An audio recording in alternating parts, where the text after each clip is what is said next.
추웠다가 또 약간 더웠다가 막 왔다 갔다 합니다. 그래서 여러분 건강 조심하십시오. 예. 오늘은 창세기 16장의 말씀을 함께 좀 볼게요. 이제 하갈과 이스마엘의 이야기가 이제 나오는 부분인데 이 말씀을 통해서 하나님께서 어떻게 언약을 이루어 가시고 하나님은 어떤 방식으로 당신의 일을 하시는가, 그것에 대해서 한번 저희가 살펴보도록 하겠습니다.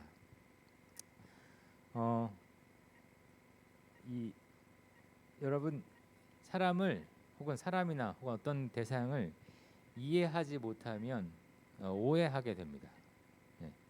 그럴 일이 참 많아요. 그죠? 누군가가 한 말에 대해서 잘 이해하지 못하면 꼭 오해로 넘어가는 경우가 생깁니다. 오늘 아브라함과 사레가 바로 그런 일을 경험했어요. 하나님께서 분명히 아브라함을 통해서 어떻게 언약을 이루실지에 대해서 말씀해 주셨습니다. 그죠? 우리가 다 이미 봤죠. 네. 여러분, 우리가 읽진 않았지만 이제 여러분 개인적으로 한번 읽어보실 텐데 15장의 말씀에 분명히 하나님께서 다시금 12장에 우리가 아브라함이 하나님과 만난 사건을 봤죠. 근데 15장에서 이건 시간이 좀 흘렀다는 거예요.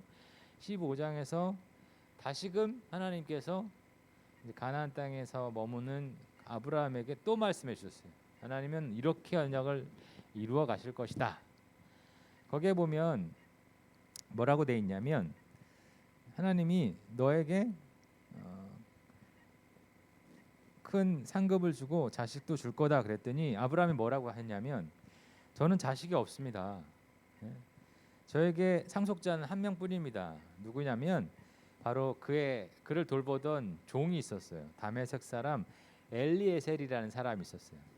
이 사람이 저의 상속자입니다. 저는 자녀가 없기 때문에 만약에 저의 모든 재산을 물려받을 사람은 이 사람밖에 없습니다. 그랬더니 하나님이 절대 아니라고 분명히 강조하셨고 약속해 주셨어요. 그래서 아브라함도 그럼 그게 맞네요. 맞습니다. 알겠습니다. 그리고 시간이 지났어요. 그러자 오늘 사례가 아브라함이 했던 동일한 이 오해를 하고 있어요. 자녀가 없다는 거예요. 자기도 또. 네? 그래서 어떻게 생각했어요? 분명히 하나님께서 나에게는 자녀를 안 주셨지만 아브라함에게 주신다고 했으니까 아브라함과 새로운 부인을 통해서 새로운 여자를 통해서 자녀를 낳으면 그 사람이 후사가 되지 않을까? 이런 생각을 한 거예요. 그래서 애굽 여종 하갈을 두 번째 부인으로 굉장히 쿨한 여성 사례인 것 같아요. 여기 자매님들 많이 계시지 않지만 상식적으로는 이해가 안 되시죠, 그죠?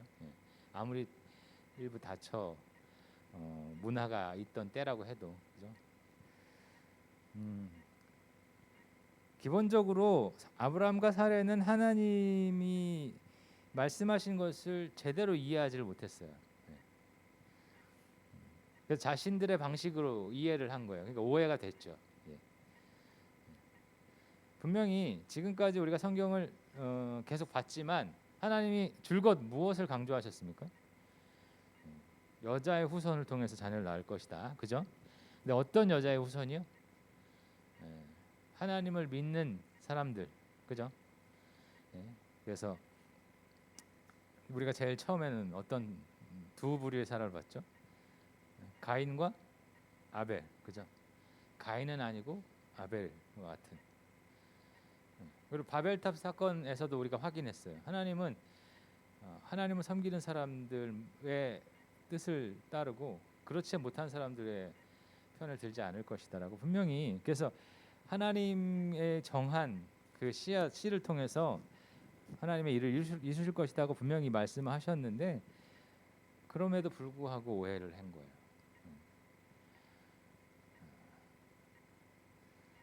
자, 이거는 아브라함과 사레만의 이야기가 아니에요, 사실은 여러분. 아브라함과 사레도 이런 잘못했지만 사실 성경을 대하는 모든 신앙인들이 겪는 부분 그런 잘못이에요. 성경이 변하지도 않았어요. 하나님 말씀이 뭐 중간에 바뀌거나 수정되거나 그러지 않았는데 성경을 보는 사람들마다 저마다 자기 마음대로 성경을 해석하고 성경을 읽죠. 그죠? 왜 이런 일이 계속 반복되고 어려운 일이 있을까요? 그래서 단순히 우리가 성경을 그저 읽는 것만으로는 이 문제가 해결되지 않아요. 근데 사실 읽는 것에 더 나아가서 어떻게 해야 돼요?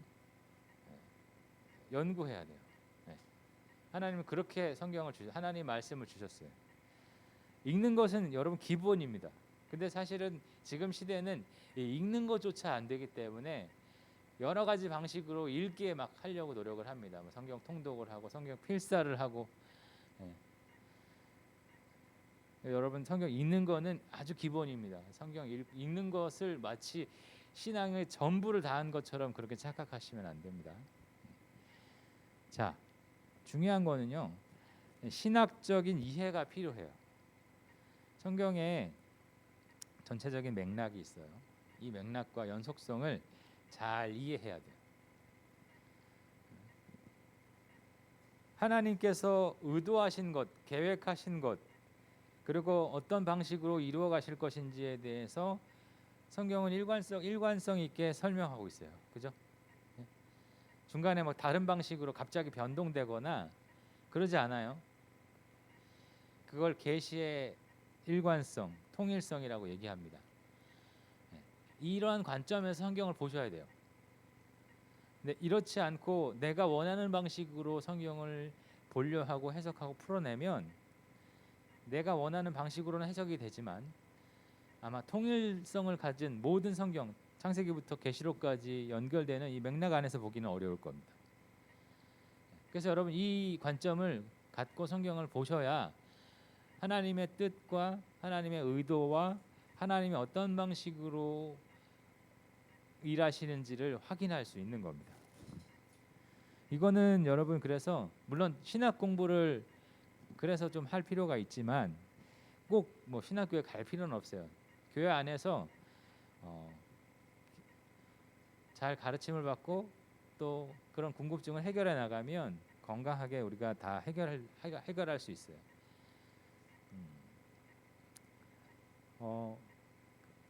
그래서 이것을 보통 이제 언약 신학 혹은 개혁 신학이라고 얘기를 해요.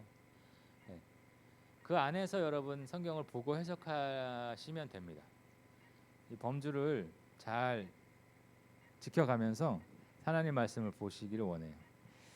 자, 우리가 이러한 그 하나님의 계시의 일관성 안에서 하나님이 어떤 것을 원하시는지를 계속 쫓아가야 돼요. 그러지 않으면 꼭 오해가 생깁니다. 오해는 더 나아가서 어떤 문제가 발생될지 우리가 또 한번 이어서 보겠습니다. 자, 아브라함과 사레가 단지 그냥 오해하는 것, 그냥 머릿속에서 오해하는 것에서 멈추지 않았습니다. 어떻게 하죠? 자신의 방식대로 이해한 대로 오해한 그대로 실행에 옮겼어요. 삶에서. 그 사레는 적극적으로 이 문제를 해결하려고 합니다. 여정 하갈을 두 번째 부인으로 들이면서 여러분 잘 보지만 무엇이 빠져 있습니까? 사레가 이런 결정을 하고 실행을 옮기는 이 모든 과정 가운데 뭐가 빠졌습니까? 하나님께 묻지 않습니다. 이해를 잘 못했으면 물어야죠. 그죠? 여러분도 이거 상식적인 겁니다. 그죠? 여러분이 무언가 일을 하려다가 일이 이해가 안 돼요. 어떤 상황이 이해가 안 되면 어떻게 하죠? 물어보죠. 내가 잘 모르니까 더 많이 잘 아는 사람에게 물어보잖아요. 그러니까 당연히 하나님의 일이기에 하나님께 물어봤어야죠. 근데 그러지 않습니다. 확인하지 않고요. 오히려 이렇게 생각해요. 하나님께서 여호와께서 내 출산을 허락하지 아니하셨다. 단정짓죠. 하나님이 이렇게 하셨다. 물론 그때까지 나이도 많고 지금 이 일이 벌어지기까지 10년이 지났어요. 그 가나안 땅에 산 지가 10년 동안 뭐 노력했겠죠. 근데 자녀가 안 생겨. 그러니까 답답해서 하나님이 이제 나에게 자녀를 주시지 않을 거야라고 부정적으로 모든 생각을 이끌어 가고 있습니다. 그런데 결정적으로요, 사례가 한 행동 가운데 우리가 확인할 수 있는 게 뭐냐면 지금 굉장히 사례는 하나님의 언약을 이루기 위해서 지금 노력하고 있는 거예요. 그죠? 그러니까 지금 뻘짓하는 게 아닙니다. 사례가 자기 막 욕심대로 분해서 이렇게 하는 게 아니라 정말 하나님이 언약을 이루시기 위해서 자녀가 꼭 필요한데 엘리에셀 그 종은 아니라고 했으니까, 그러면 아브라함이나 나를 통해서 자녀가 나와야 되는데 어떡하지? 이걸 꼭 이루어야 되는데 나는 안 되는 거야. 나는 가망이 없어. 그러니까 나보다 더 젊은 하갈이 자녀를 낳으면 될 거야라고 이렇게 자기가 손해 보는 것을 마다하지 않고 그런 방식으로 하나님이 언약을 이루실 것이라고 이렇게 모든 일을 이끌어 갑니다. 여러분 지금 사례의 마음에 한번 여러분 마음 한번 이입해 보세요.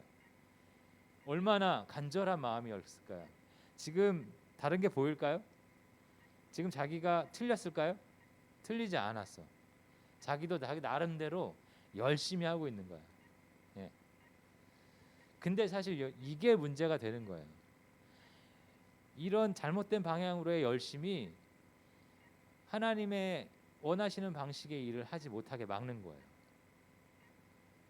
굉장히 우리 안에 아주 흔하게 일어나는 일 중에 하나입니다.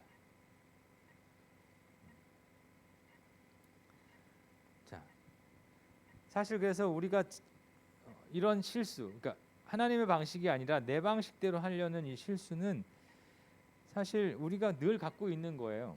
우리의 경험과 지식을 가지고 모든 일을 하고 있죠. 그리고 좀 더 나아가면 사람들이 하는 방식을 따라가게 돼요.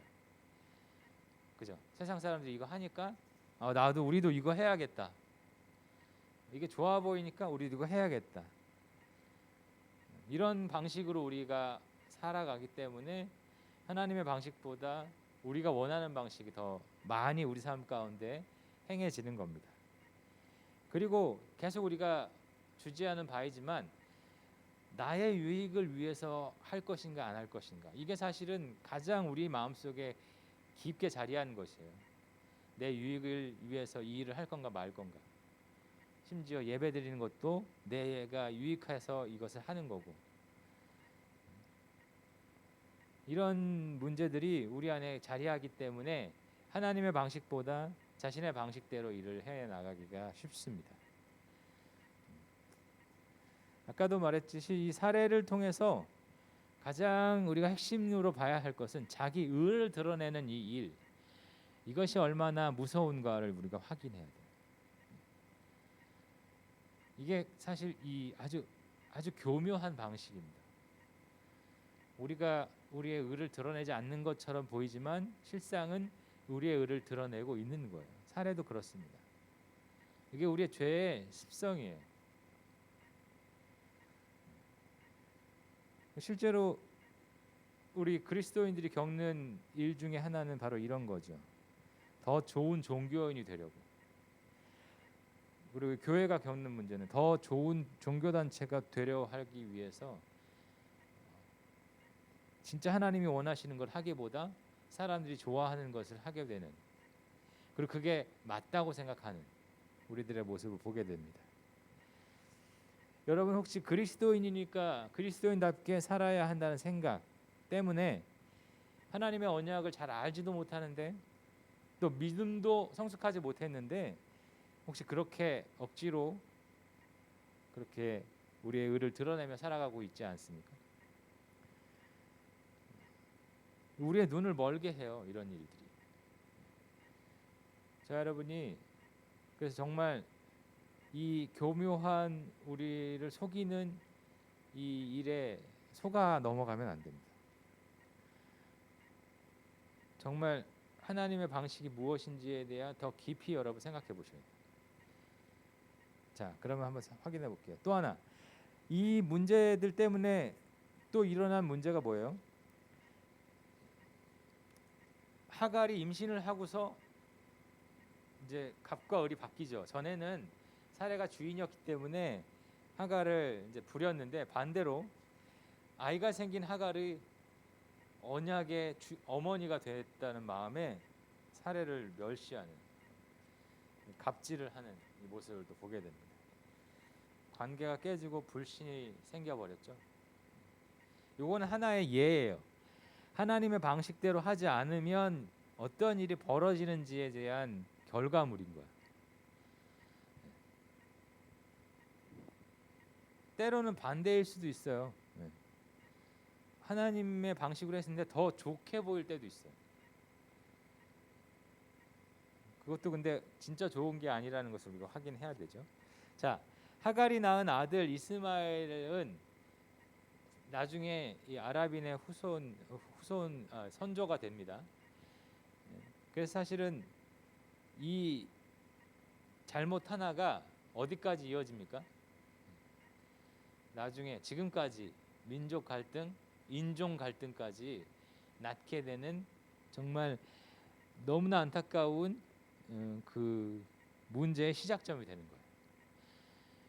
별거 아닌 거예요. 같이 보여요. 그저 그냥 이 아브라함의 그냥 그 언약, 뭔가 맺은 언약을 이루기 위해서 조금 노력한 것, 인간적 방식으로.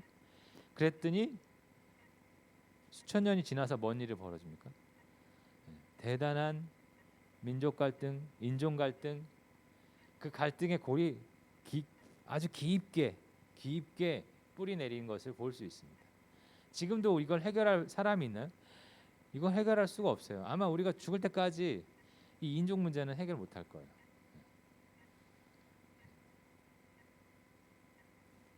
이게 되게 가볍게 볼 일이 아니라는 거죠. 하나님의 방식으로 살아가지 않음에 우리가 겪어야 될 수만 가지의 어려움들이 있다는 겁니다. 하나님 방식으로 살지 않으면 하나님 나라를 위협하고요. 그 반대하는 모습이 분명히 드러나게 됩니다. 그래서 우리가 물론 뭐 해결을 할 수도 있겠지만 가장 그럼 해야 될 게 뭐냐? 당연히 내가 지금 언행하고 지금 행동하고 결정하는 것이 하나님이 기뻐하시는 방식이냐 아닌가, 이것을 잘 따져보는 거죠. 그래서 정말 하나님이 기뻐하는 방식이라면 기꺼이 그것을 하는 것이고요. 아니라면 과감하게 내려놓을 줄 아는, 그게 우리에게 필요한 겁니다. 자, 그러면 마지막으로 언약을 이루시는 하나님의 방식이 크게 두 가지를 확인해 볼게요. 하나님은요, 예정하신 언약을 반드시 이루시는 분이다 하는 거예요. 말씀을 통해 약속하신 것을 끝내는 이루어내고 마실 분이다 하는 것을 여러분 기억하십시오.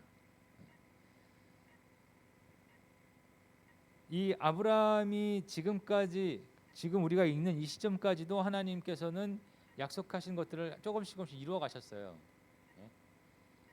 근데 우리는 이미 이 계시가 종결되었어요. 그리고 아직 아주 짧은 부분만 계시가 남아 있어요. 우리는 그 계시의 완성본을 다 알고 있는 사람들이에요. 하나님께서 약속하신 것들이요, 다 이루어졌습니다. 가장 중요한 이 약속의 성취는 어떤 겁니까? 바로 메시아이신 예수 그리스도께서 성육신 안에서 그의 구원 사역을 이루신 것입니다. 그건 하나님이 처음부터 약속하신 거예요. 처음부터 이루고자 하신 거예요. 그걸 이루셨어요. 다만 힘든 것은 이 오랜 시간 동안을 기다려야 할 것을 맛볼 수 있다는 것이 참 어려운 것이죠. 그리고 우리가 지금 믿는 이 시점부터는 또 너무 오래전 일이어서 더 힘든 것도 있어요. 그죠? 예수께서 돌아가신 지 2000년이 넘었잖아요. 그 2000년 전의 일을 지금 믿고 있는다는 게 그 사람들이 그래서 어리석다고 얘기하는 거예요. 야, 그 옛날 일, 누구도 기억하지도 못하는 그 일, 누가 본 사람도 지금 남아있지도 않은 그것 진짜냐? 가짜 아니냐? 지금도 계속해서 그 문제 갖고 시비를 걸죠. 그거 가짜야. 증인이 어디 있어? 증거가 어디 있어? 앞으로 예수님 언제 오실지 모르겠지만 아마 몇백 년 후에 우리의 후손들도 똑같은 어려움을, 더 심한 어려움을 겪겠죠. 말도 안 되는 거라고 얘기하겠죠. 하지만 성경은 우리에게 분명하게 증언하고 있어요. 하나님께서는 언약하신 것을 분명히 이루시는 분이다. 끝내는 완수하실 것이다. 이제 우리 시점에서는 뭐가 남았습니까? 우리 각자 남은 자들을 하나님께서 부르셔서 하나님의 자녀 만드실 것이고요. 마지막 때에 예수님이 다시 오셔서 하나님이 그 처음에 시작하신 구원의 약속을 끝내실 것이다. 그것만 남은 거예요. 네. 이것을 믿는 것이 우리에게 너무나 필요해요.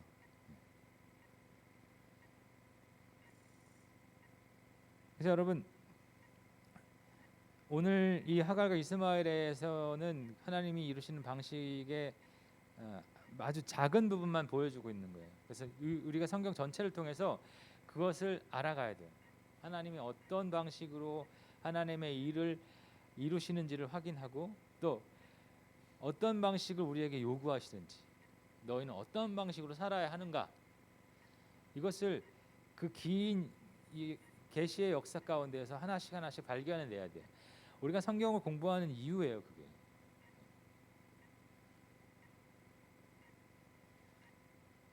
여러 가지 내용들이 말씀 안에 들어 있어요. 이 연구하고 묵상을 통해서 하나하나 확인해야 합니다. 오늘 우리가 알아야 될 것 중 하나는 뭐냐면 믿음의 삶을 요구하시는 거예요. 저와 여러분에게 믿는 삶을 요구해요. 주님이 말씀하시는 거에서 그것이 정말 맞다고 우리가 합리적으로 설득받아서 그것을 믿고 성숙한 믿음으로 나아가는 것. 믿음이라는 것은요, 인내가 반드시 필요합니다. 그냥 믿고 지금 당장 이루시지 않으세요. 하나님은요, 믿음이 연단되어서 더 성숙하게 되기를 기다려 주세요. 근데 이 성숙해지려면 시간이 필요해요. 시련도 필요해요. 시험도 있어요. 그렇기 때문에 이 시간을 길게 두시는 겁니다. 만일 오늘 믿었어요. 그리고 내일 당장 그 일을 해주세요. 매번 이런 식으로 한다면 우리의 믿음은 며칠짜리예요? 하루짜리 믿음일 것입니다. 만약에 이틀 지나면 우리의 믿음이 흔들릴 거예요.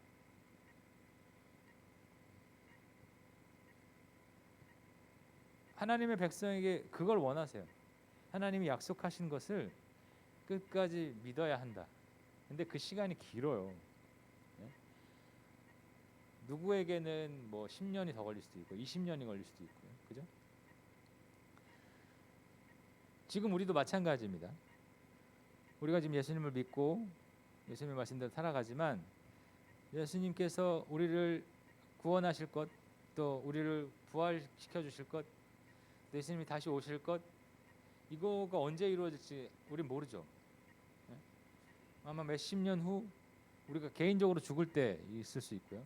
세상이 망할 때, 그때까지 우리가 계속해서 우리 이 믿음이 제대로 되어 있는지를 계속 확인해야 됩니다. 아마 확인시켜 주실 거예요, 하나님께서. 많이 흔들릴 수 있고요.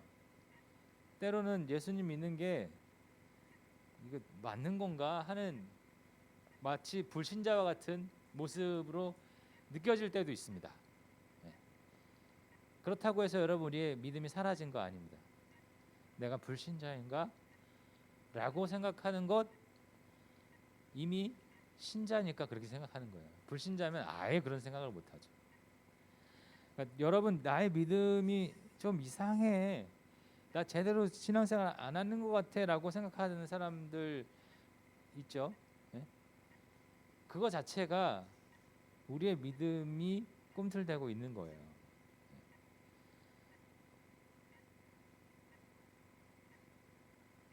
자, 우리의 믿음이 좀 더 성숙해지려면 대전제가 있죠. 뭐예요? 하나님의 말씀 변하지 않는다.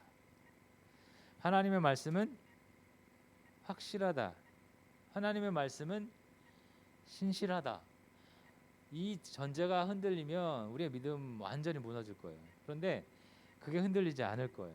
하나님의 말씀은 변하지 않을 것입니다.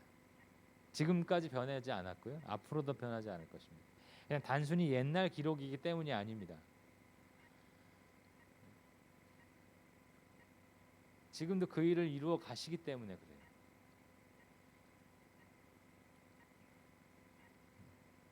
이 대전제가 확고해야 우리는 시간에 매이지 않고요. 끝까지 이 하나님의 말씀을 믿음으로 하나님이 원하시는 믿음의 삶, 믿음의 방식을 살아갈 수 있을 것입니다. 여러분 성도로서 그리스도인으로서 가장 중요한 삶의 방식이 뭘까요? 착하게 사는 거? 물론 그것도 될 수 있어요. 거룩하게 사는 그것도 뭐 맞죠. 가장 핵심은요 믿음의 삶이에요. 믿음의 삶. 하나님이 주신 믿음을 끝까지 지킬 수 있을 것인가 없을 것인가.